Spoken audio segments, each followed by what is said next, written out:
everyone, and welcome into another episode of Matt Sports Talk. And in this video, we are going to be going over the updated RPI numbers because those are out, and I wanted to record this video today and talk more about that. So without further ado, we are going to dive in to that, and I want to take the most time to talk about the women's side of things. But before we do that, and of course I mentioned in my videos yesterday, recapping all the games from Saturday, that I would be back with you today going over the updated RPI numbers, which that is why I am recording this video, and then tomorrow I will be recording another video going over the updated the updated ARC and the updated the first edition of the quad records. So that's going to be coming your way tomorrow, so make sure that you stay tuned for all of that. So before we dive in, if you are brand new to the channel, please hit the subscribe button down below so you are first notified whenever I upload new episodes. And if you are finding these videos very helpful and or informative, please leave me a comment down below or like this video and also subscribe to the channel. And I really appreciate that and appreciate any feedback as well that you may provide me. And for those of you that are already subscribed to my channel, thank you so much for doing so. I really appreciate that, and please keep on subscribing. So looking on the men's side, first of all, really no surprise here, Grace is second in the RPI. Again, we're just briefly talking about the men's side. Grace, number 2 in the RPI, 43rd strength of schedule, 542 opponents winning percentage. Their RPI rating is 695. The Wildcats third in the RPI. Their RPI number is 676. And their opponents win percentage 629.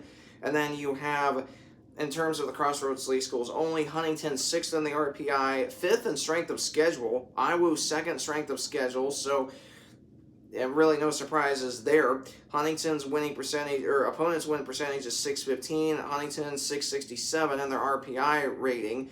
And then looking down at Taylor, men 11th in the RPI, their RPI rating 636, 30th strength of schedule, and then their opponent's winning percentage 558, and then the last Crossroads league, or the second to last Crossroads school in Bethel, out of Indiana, 15th in the RPI, their RPI rating 629, strength of schedule 77th, and their opponent's winning percentage is 523. And then the last team down in the Crossroads, you have Mount Vernon Nazarene, 69th in the RPI, so they're literally on the bubble for a chance at the national tournament. And for Mount Vernon Nazarene, their RPI rating is 550, 76th in strength of schedule, and 516 for their opponent's winning percentage. So that is an updated look at the current, or the latest RPI numbers on the men's side.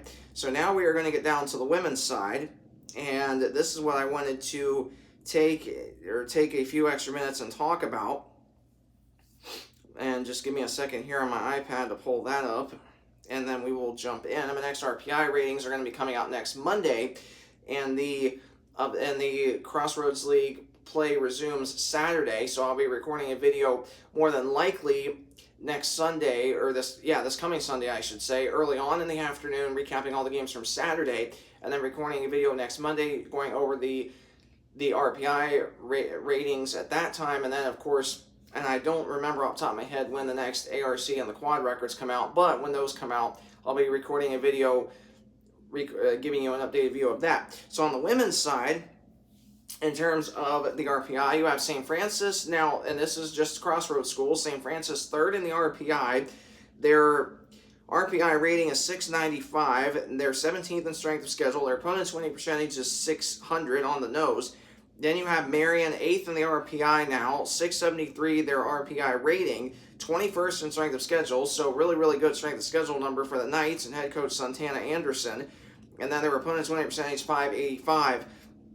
And really no surprise here that St. Francis has moved up quite a few spots because they are coming off of two very impressive wins, knocking off Marion last Wednesday night in Indianapolis, and then going up to number 21 Spring Arbor 2 days ago, this past Saturday, and beating them 53-50, so really no surprise there. And for Marion, in their last three games, they are 1-3, and of course they suffered that loss to St. Francis last week, and then that really surprising upset loss at Huntington on Saturday.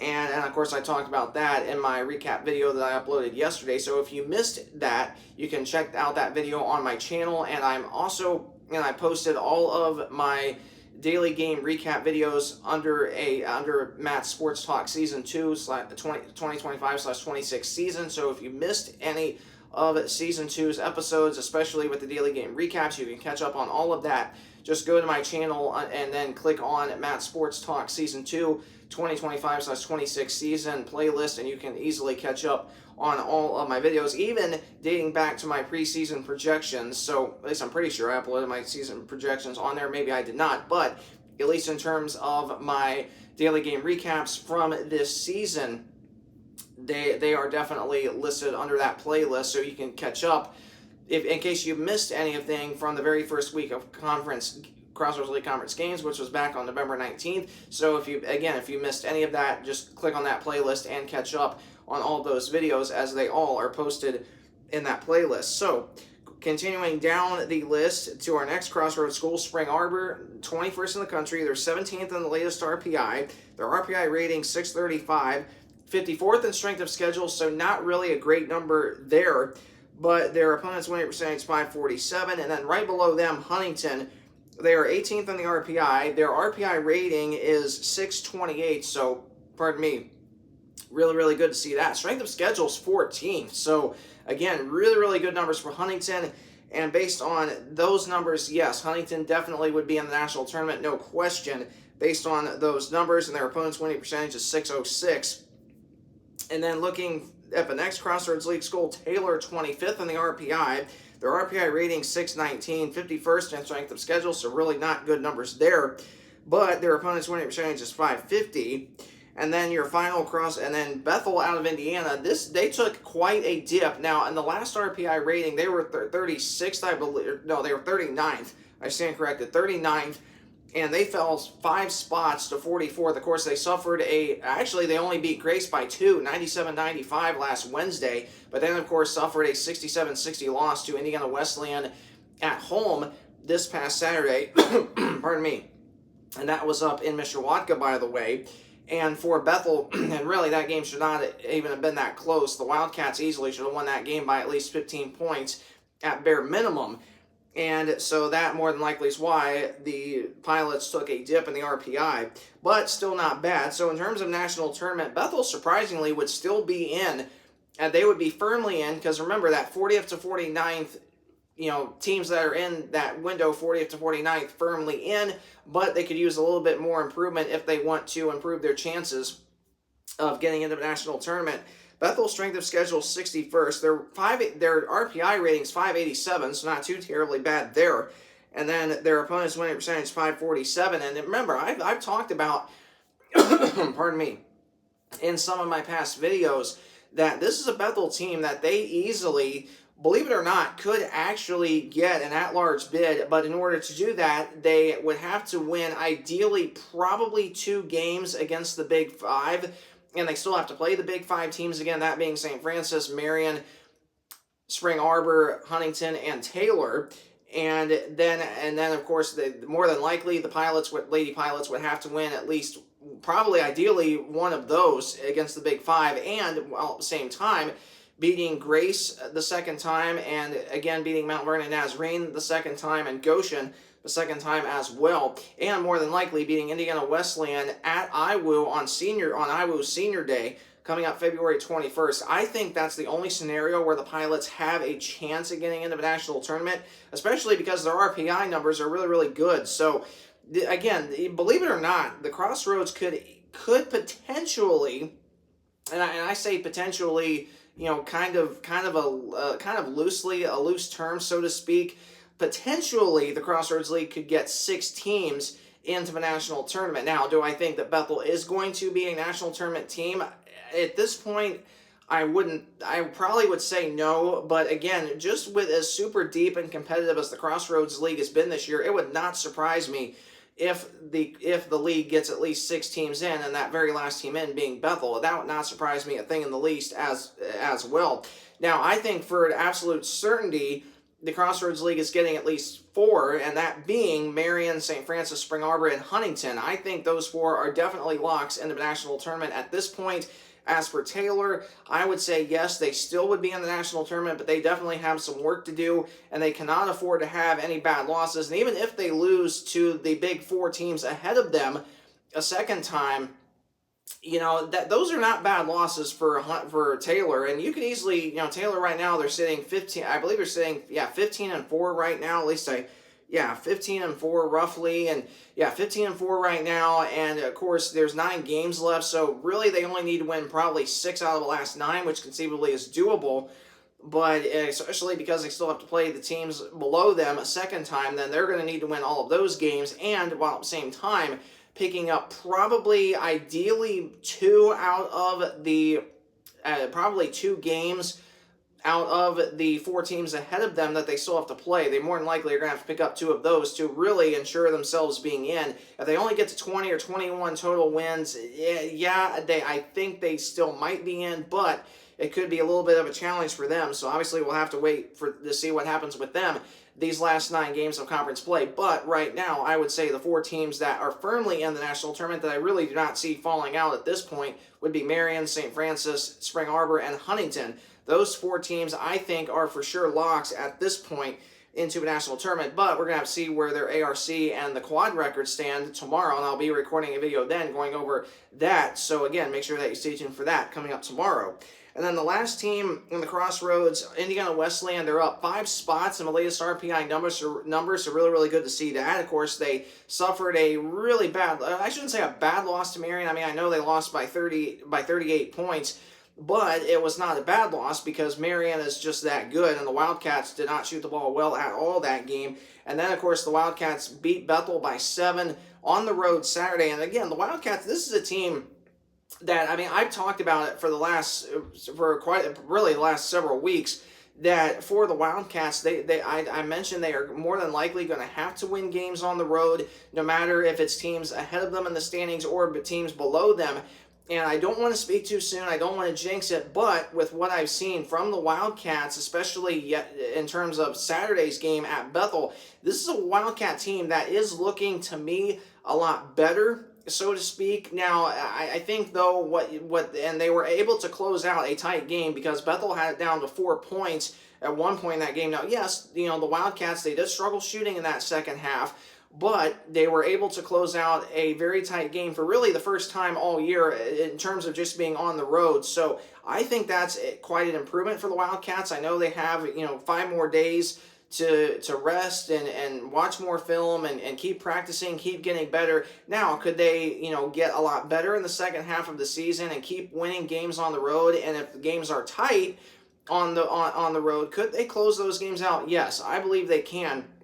Now, of course, the biggest question is going to be, can they turn it around at home? Because we've seen the past 2 home games that, yes, while the Wildcats have struggled, they've struggled somewhat at home in the last 2 games, especially with turnovers. And now, are those things fixable? Yes.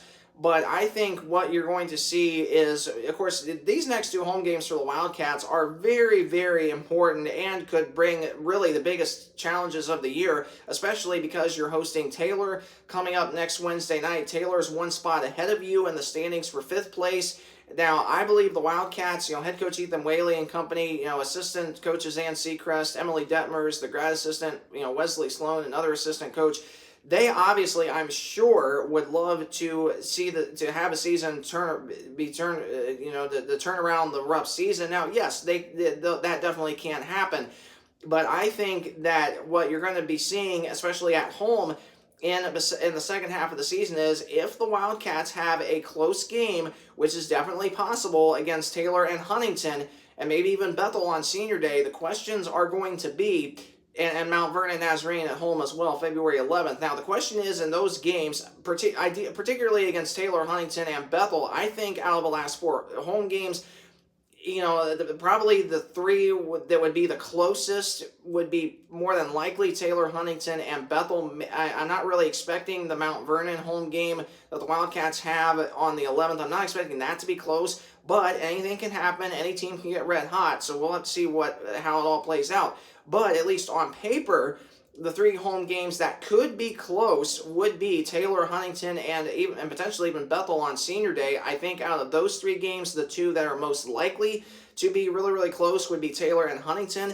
And the question is, against those two tough opponents, which are the two teams ahead of them that the Wildcats are chasing for potentially a top 5 finish in the Crossroads League, can the Wildcats close out tight games at home, especially if they're put into a similar position that they were at Bethel on Saturday? If they're put in that same position against Taylor and Huntington, the Wildcats are going to have to be able to once again close out tight games at home. So I believe they can do that. Now, of course, the first time they played Taylor at Taylor, the Wildcats were literally in that same exact position, had a big lead by 8 points, I believe it was either 7 or 8, and were unable to close it out on the road. If the Wildcats get in that same position at home against Taylor coming up next Wednesday, they have got to be able to close out that game and pick up a big win, and then in that case, potentially be tied for 5th place in the Crossroads League, which honestly, with the season that they've had being inconsistent and struggling, they could really, really use a top 5 finish in league play. At least 6th. I think 6th place would definitely be something that they would be happy about,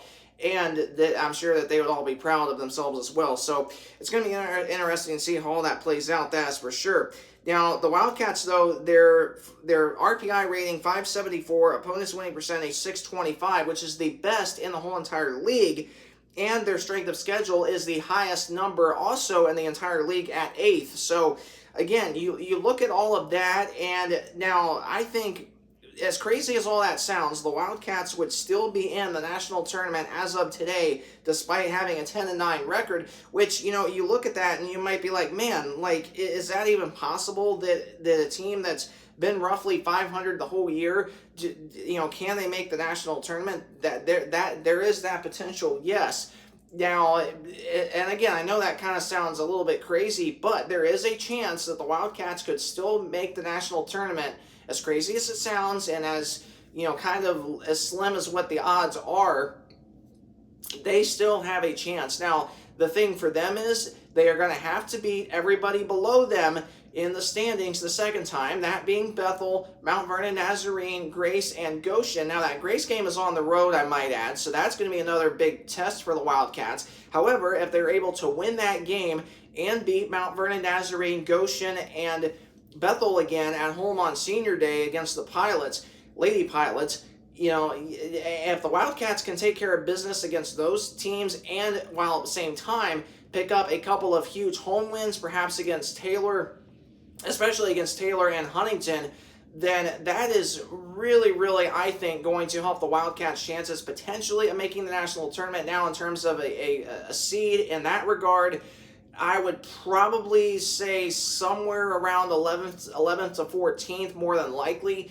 in that scenario. Now, do I think right now that the Wildcats, could make the national tournament? Yeah, probably not. But, there is time to turn the season around. And we saw that 1 year ago with Huntington, as Huntington really, really struggled, especially in December and January last year. I believe Huntington went 3-5 they either went 3-5 or 3-6, and maybe it was 3-4, somewhere around 3-4, 3-5 that the Lady Foresters went last year in January. And then they had that massive upset win against St. Francis at home in February. They only lost one other. In fact, out of their last 6 games, they only lost one.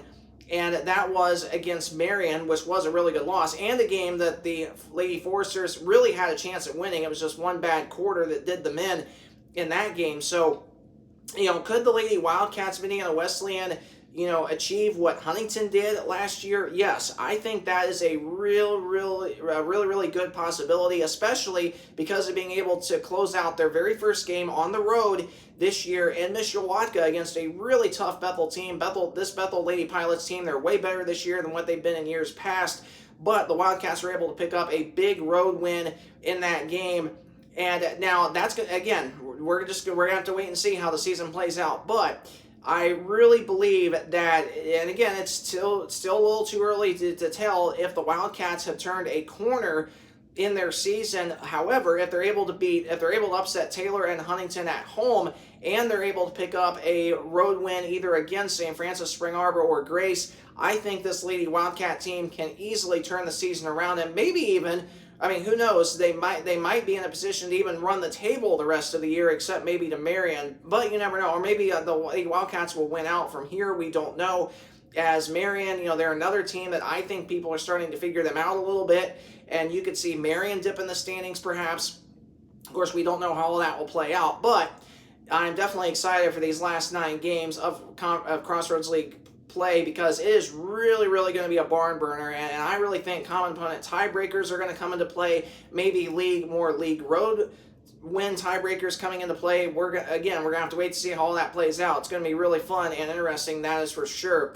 And again, this Lady Wildcat team, I've said it before, they're still a powerhouse team in the NAIA. They're still very talented.